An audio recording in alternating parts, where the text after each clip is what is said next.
চলো বন্ধুরা, আইপিএল 2026-এর প্রথম ম্যাচটা কিন্তু আরসিবি জিতে গেল। আর বন্ধুরা, আরসিবি এই ম্যাচটা কিভাবে জিতলো? এছাড়াই আরসিবি কে 202 রানের টার্গেট দেয়, আর 202 রানের টার্গেটটা আরসিবি মাত্র 15 ওভার 4 বলে টার্গেটটা শেষ করে নিল।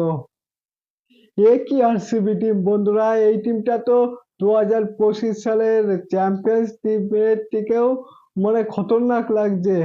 যেভাবে তাদের ব্যাটসম্যানরা আজকে ব্যাট করলো, বিশেষ করে দেবদূত পাডিক্কাল, বিরাট কোহলি, রজত পাটিদার। ফিলিপ সল্টও প্রথমে আউট হয়ে গেছে, মাত্র 8 রান করেছে।